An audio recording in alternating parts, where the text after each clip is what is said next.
Everyone needs to shut the fuck up. That's a horrible intro. This is a horrible intro. Like, we need to, as a comic book community, stop letting people get away with doxing. Like, we had another instance, Gigi Dutrexy, who is a Sonic artist, got attacked by right-wingers again, and, like, you guys are making it way too comfortable for these people to exist in this space, and not only exist, but harass trans artists. But anyway, welcome back to another episode of Last Week in Comics, where I talk about the last week in comics.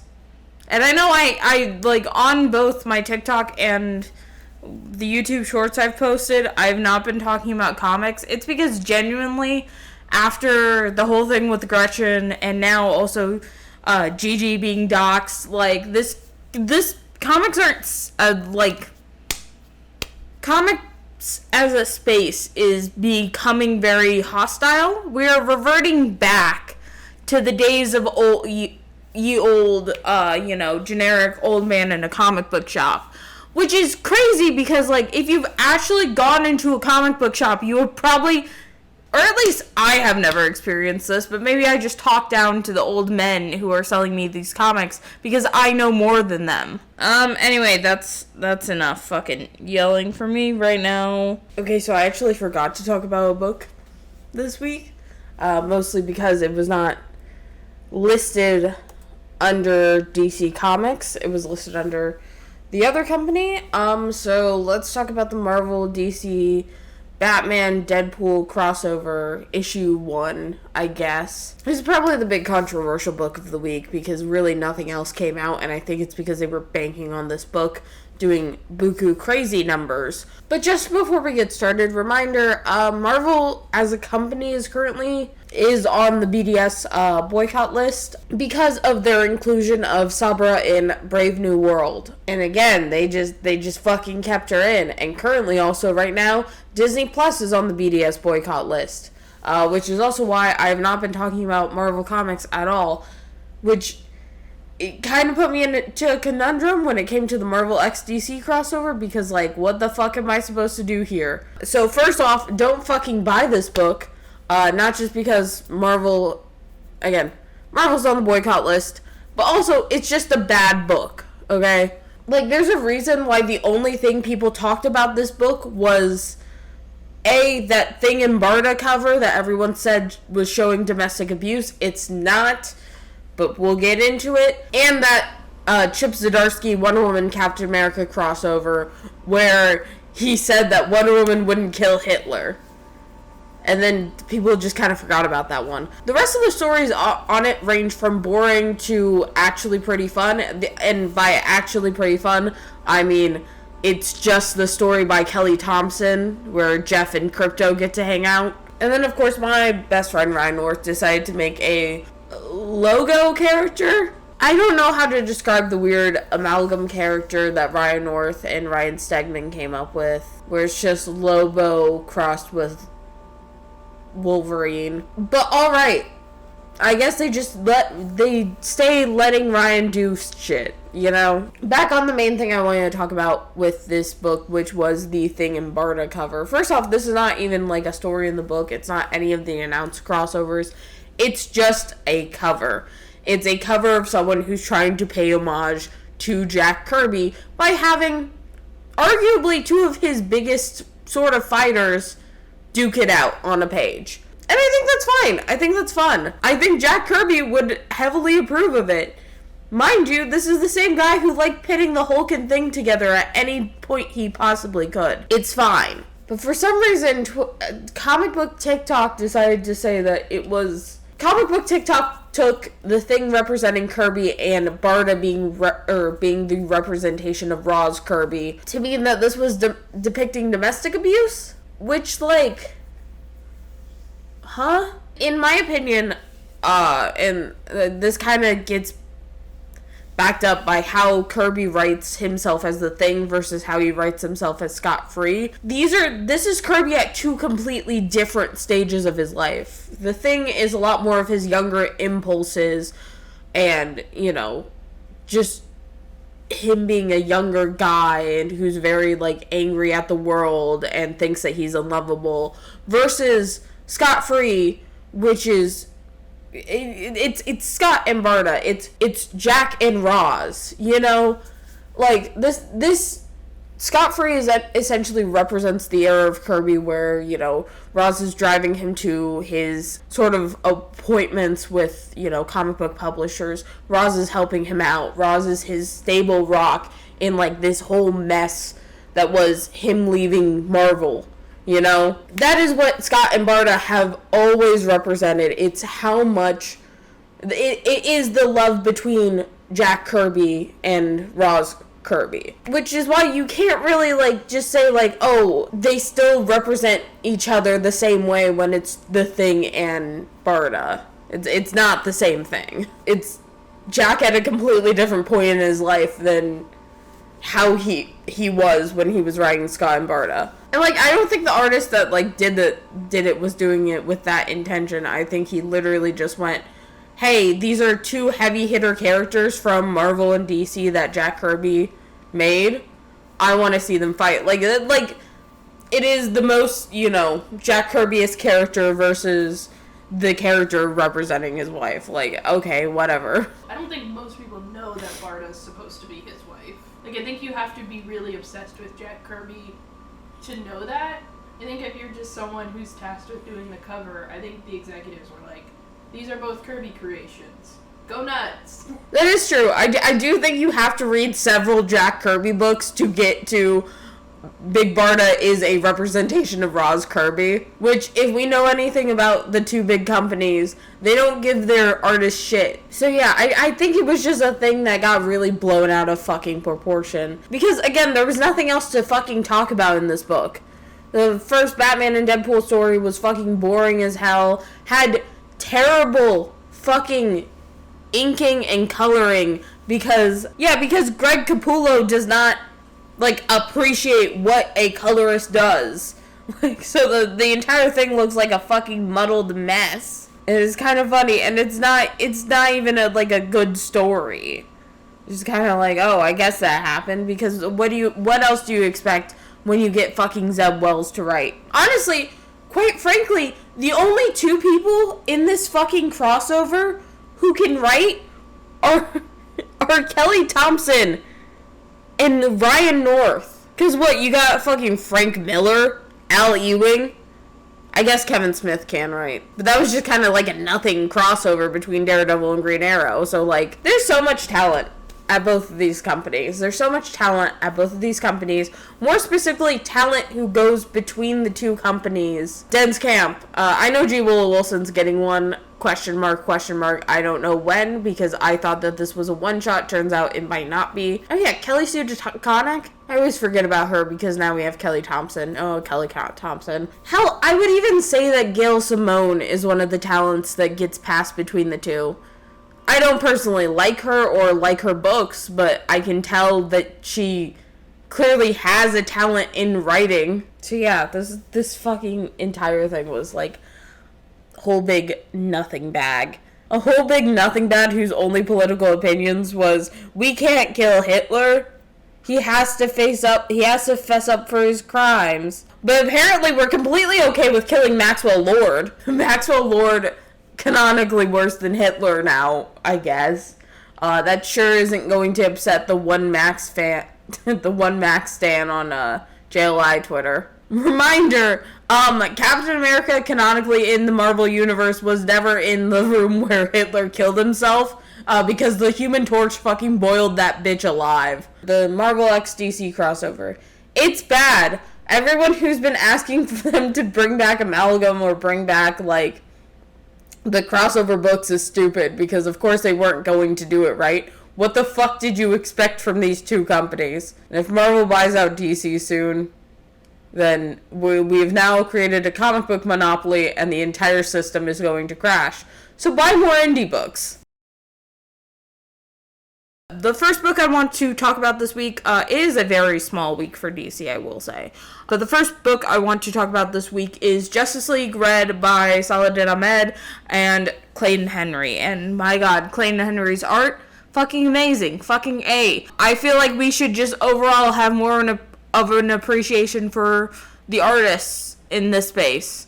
And not just use that, like, at least the art's good to insult the book. But anyway, so we're starting to get more instances of Red Tornado essentially taking these League members and convincing them to do crimes, or at least crimes that he believes are going to eventually lead into betterment of the world. Like, he's like, oh, well, you know, but that robot crop farmer was gonna, like, that's gonna lead to this war eventually. And Cyborg's like, that's fucking stupid, man.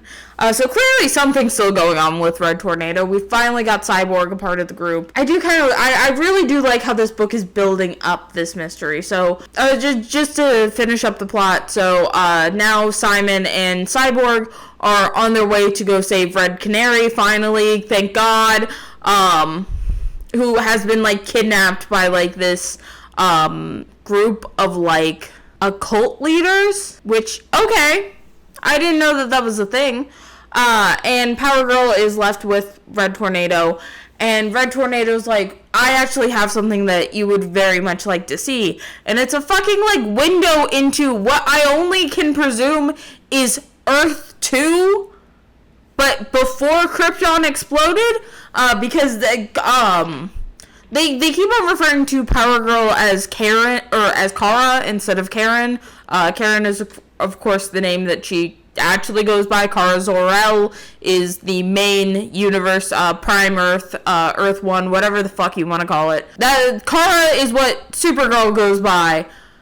Karen is what Power Girl goes by. This is the distinction. Notably, Red Tornado calls her Kara before revealing that he has some sort of, like, time portal, time window, time screen, whatever, to her parents from Earth 2, which, again, Earth 2's been gone for, or at least Earth 2 as it existed has been kind of merged for a while, I presume. I'm not too versed on all of this. But I do think it's like an interesting thing to lead off on. Unlike the previous Power Girl series by Leah Williams, we might actually get some development for Karen, and I hope, Saladin Ahmed, if you are listening to me, I know that you probably already finished these issues well in advance, but please call Karen Starr. Please call Power Girl Karen Starr instead of Paige or Karen Page or whatever the fuck Leah Williams came up with. I'm so sick and tired of it. I am glad, though, that we at least have some people at the DC office who care about women. I don't know, Justice League Red still seems to be going strong. Again, I feel like with how everything is being revealed, I'm really wishing and hoping that this is an ongoing. I thought it was a mini. I'm pretty sure it's a mini, because DC would never release anything but a mini at this point. But I'm hopeful. Especially because with Red Canary / Sierra, we have not gotten much about her at all. So finding out that she's, like, kind of like the person that, like, this death cult's been seeking out makes me hopeful that we will finally get more into her as a character instead of just a really cool concept design. Especially because, so for the next issue, all of the variants, I think there's only 2, but both of them are Red Canary themed. So what can I say? I'm hopeful a little bit. And next up on the list that I want to talk about, a book from my best friend Ryan North, Krypto, Last Dog of Krypton, issue 4 just came out.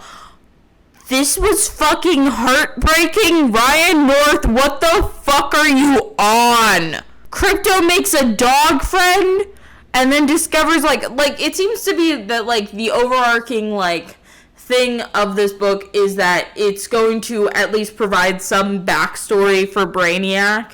Probably, from what it seems like in the book, it's aligning it closer with how Brainiac sort of is in the Superman, or My Adventures with Superman, because it seems to be like Brainiac is built off of Kryptonian technology. Anyway, so Krypto makes friends with another, like, normal dog, and then, they're playing. It's really fucking cute. And then they find some kids and then they have to... I don't... Read the fucking issue. I'm sad talking about it. I'm very sad talking about it. There's dog death in it. I'm sorry. It's not Krypto, but I'm sorry. There is dog death in it. I'm warning you ahead of time. It's sad. It's depressing. But we are eventually, I think, the series is going to be wrapped up, I think, by issue 6. We are nearing the point where, you know, Krypton's little side adventure and Superman coming to Earth are kind of colliding, as towards the end of the book we see that Krypto's in Kansas now, specifically Smallville. I would assume heading to Smallville. So I'm definitely interested to see how this is going. This is probably building up to something with Brainiac, and I don't know if this book is going to exist in a vacuum yet. So when I refer to existing in a vacuum, it essentially means that there are a lot of stories where there are a lot of like minis that comic books do where, like, although it is completely canon compliant and takes place within the current timeline, because it's not directly mentioned in any other books, it's canon but also not really, until a writer makes it canon by continuing it on into the next series. So I don't know if Krypto the Superdog is essentially going to be kind of like a new point to have Brainiac at. Like a new sort of starting point for more Brainiac stories. I don't know what's essentially happening with this. But, dear God, Ryan North, come to DC. Be under the wing of Dan Jurgens. Go write Blue and Gold, please. Please, I will help you with a pitch for Blue and Gold if you need one. Please, please, please, please, please, please, please, be on a Blue Beetle and Booster Gold series. I'm not even saying that because of how I've essentially rebranded myself. I'm just saying that as someone who thinks that Ryan North would do a really good job writing Ted Kord Blue Beetle specifically. And, like, I feel like Booster Gold interacts enough with dinosaurs to justify, you know, the rule that every single Ryan North book has to have at least one dinosaur in it. Which also, why hasn't Krypto the Superdog had a dinosaur in it? I feel like we're due for a dinosaur soon, but it's getting really sad really fast. So there's not really that much room for dinosaurs. Next on my list is, of course, New Gods by Ram V. Issue 10 just came out. Basic thing. This issue followed actually the Forever People more than I expected. Everyone talks about Jack Kirby's Fourth World. I don't feel like enough people mention, like, the Forever People. Like, when people talk about Jack Kirby's Fourth World, it's like 70% New Gods, or like 29%, I'm doing Steiner math now almost, 29% Jimmy Olsen, Superman's ex-pal Jimmy Olsen, which is what the book was technically titled, but, you know, it is Superman's pal Jimmy Olsen, and then, like, there's, like, 1% of people who talk about the Forever People, which makes me really happy that Ram V actually remembered them, and did this, like, kind of introduction with, like, specifically the fact that one of the Forever People, I don't know their names, I refuse to learn their names, is obsessed with specifically cowboy media, and he seems to be working, if I understand what is happening correctly, which I might be wrong, he seems to be working with Maxwell Lord, or was at least working with Maxwell Lord,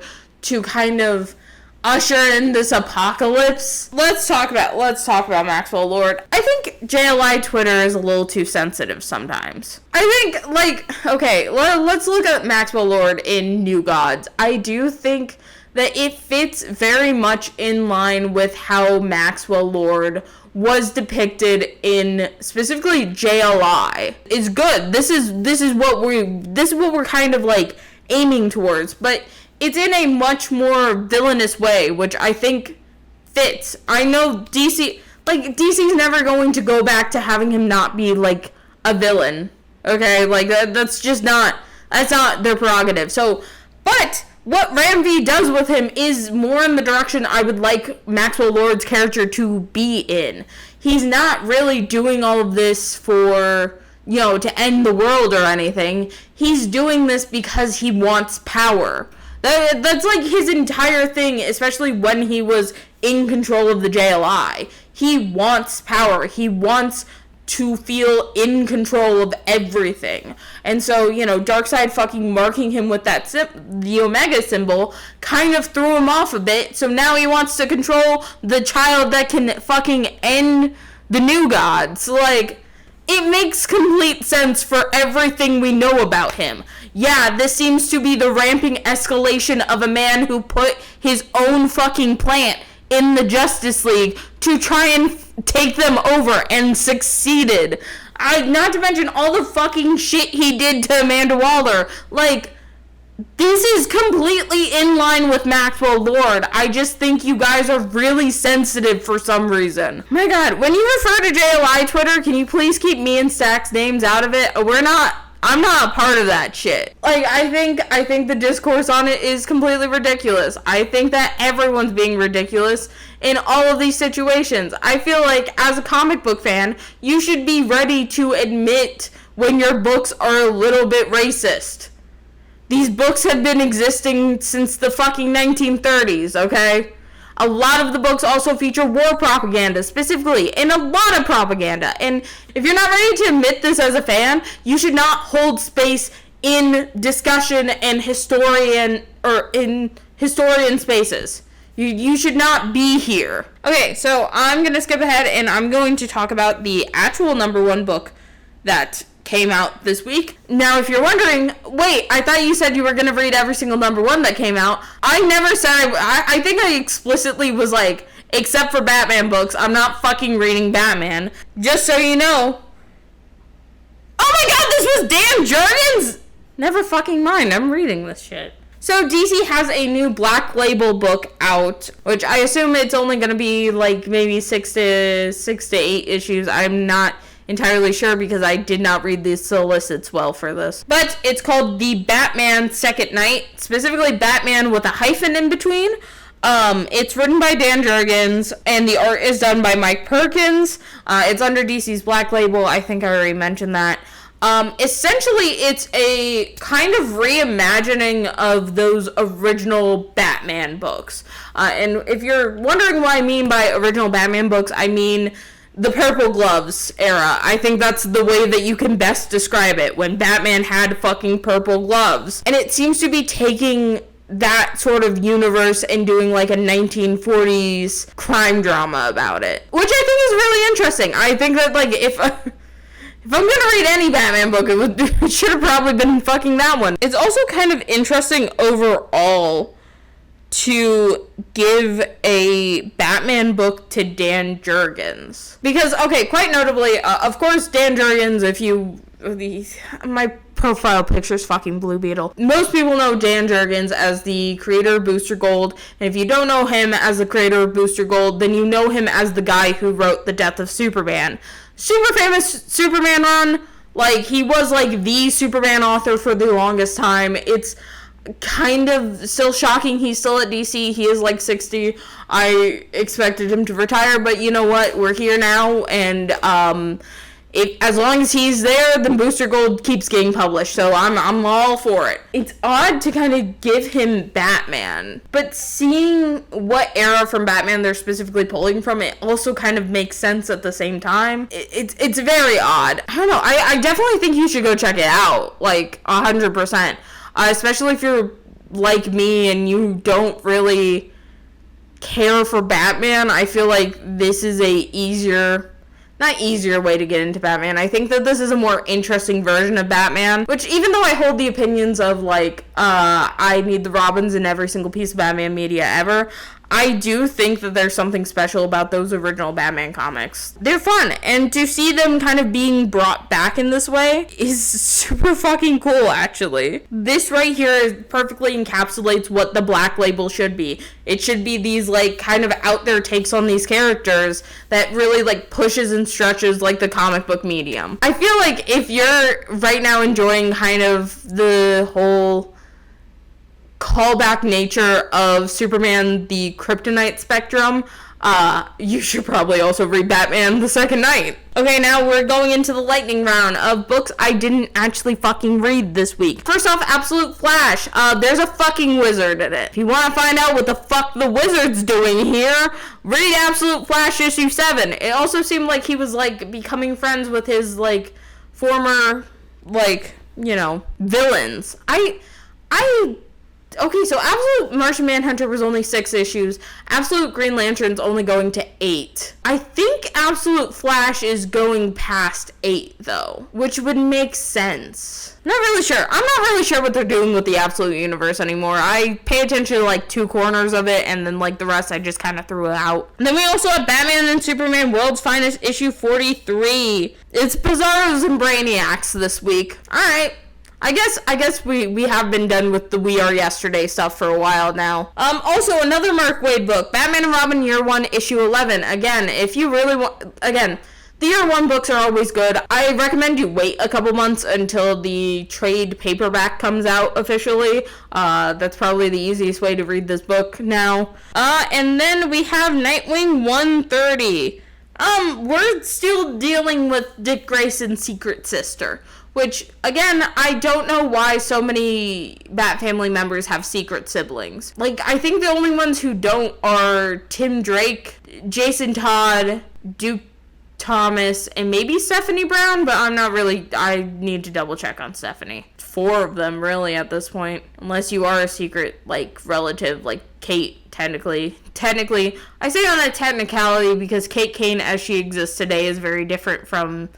previous Batwoman. It's a whole thing. And then lastly, Titans issue 27. I was hearing a lot about this book before it came out because it seems like it's all focused on Beast Girl and Beast Boy switching powers and sort of dealing with this. And so it's like they switch powers, but like can people really even tell the difference is the question. I don't know. I think that any adventure with Beast Boy and the Doom Patrol is always a good fun. I think that just having the Doom Patrol in general in comics is fun, especially if that means that Coagula showing up. I don't think she's in this one. I just personally want Coagula back. Oh shit, all of this is leading into DCKO, which does happen next week. Okay, next up is we're gonna do a couple shoutouts to certain indie books I think you should check out. We're actually going to start out with Mad Cave this week. So Mad Cave has a new #1 issue called Flow, which from the cover looks fucking crazy. Okay, so Flow is like the fucking like horror comic. I don't know how to describe what I just looked at. I think it's super interesting and cool how it's like framing like this whole murder mystery. Not murder mystery, but like this whole, like, you know, you're being haunted by, like, something that happened at, like, summer camp type shit. You know how it be. I feel like Mad Cave gets slept on a lot for their comics. Because I'm also seeing one called Orla. It's issue 2. But it's kind of like a horror parody of, like, the old romance comics that used to, you know, exist. Like, they even do, like, weird adverts from like that used to show up in older comics, and I think that's super fun, and I think that's super great. I like it when comics do callbacks to older styles and forms of comics, and like, you know, the whole superhero decrease after World War II. I think that's fun. It's a part of comic book history that like I feel like gets like not enough people pay attention to it. Like technically the longest running female-led series isn't a superhero comic, it's a romance comic. I do believe actually the longest published female in Marvel Comics is Patsy Walker. Or at least she's up there. No, Patsy Walker is up there in specifically self-titled single issues. But I digress. I'm going too far off. Let's talk about my favorite indie publisher, IDW. So, we have another issue of Godzilla Escape the Dead Zone. Again, Godzilla comics are so fucking good. You need to read them all. And then we have Monster High House Hunters issue 2, which I guess is essentially a horror series that they're doing for October, which is great. I feel like if you're gonna fucking publish Monster High comics, you need to go fucking crazy in like September to October. Like, that's prime Monster High season. I'm actually convincing all my friends to go dress up as Monster High characters this year. It's gonna be fun. And then also, interestingly enough, we have Teenage Mutant Ninja Turtles Casey Jones issue 1, which, like, hell yeah. Okay, this is my hot take. I feel like Casey Jones is one of those, like, underrated Teenage Mutant Ninja Turtles characters, and I mostly blame Michael Bay for it. I, on the other hand, grew up with the 2003 Four Kids Turtles series and also the 2007 movie, so I have a very soft spot for Casey Jones in particular. Casey Jones should also be canonically trans. Let's just get that right out of the gate here. Okay, and that's kind of it for comics. Announcements. So, just to, like, warn you guys, I'm not actually going to post it up here because I don't, again, DCKO comes out next week. I don't want to say anything, but the spoilers, they accidentally released a spoiler cover early for DCKO, essentially showing half of who won the first round, or, well, everyone who won the first round. Some of these are not shocking. Yeah, it is half of who won the first round. Alright, I guess, like, I don't understand DCKO as an event, and I'm really hoping that, like, when it comes out next week, it starts finally making sense, because what do you mean this, like, fighting tournament arc is going to basically shake up the entire DCU? Like, you guys are doing Secret Wars Battle World. Like, what is happening here? Also, and other things that got spoiled, but I'm okay with talking about because it seemed, like, we all know that this is the direction that the Absolute books are going into. We got our first look at Absolute Joker, like, as a fucked up creature again. What the fuck is with, like, Absolute Batman and just exclusively dealing with just creatures? It's like creature, and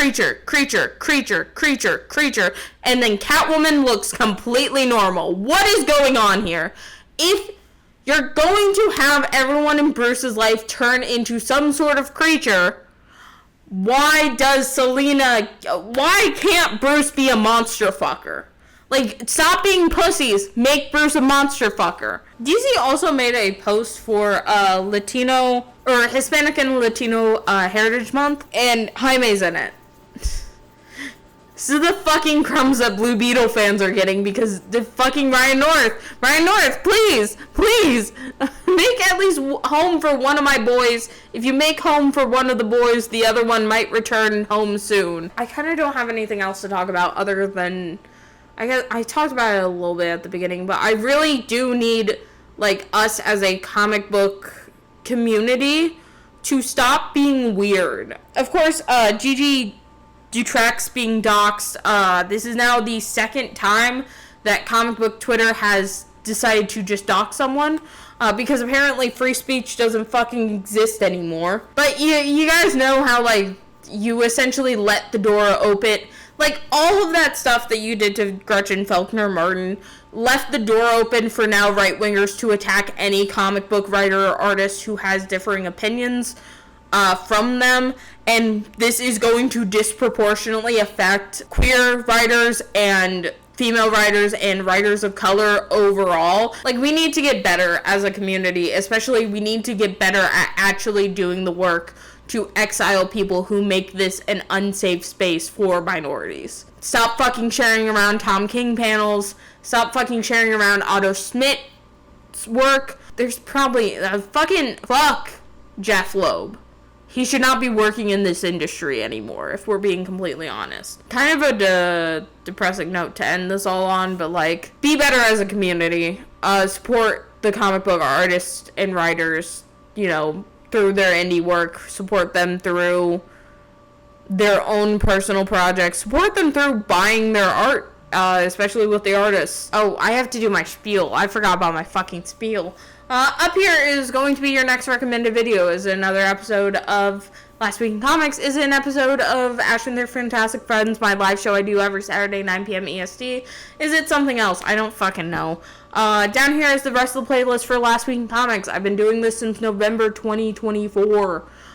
So if you want to know what has happened in almost the past year in comics, Go check it out. And then over here is the subscribe button. I am working on the Why I Wingfoot video essay. I need to keep saying it, so I just do it, but of course I'm also doing a bunch of stuff with school, so that's going to happen soon. Maybe I'll make more Pokemon content because I need some sort of other outlet. Maybe I'll make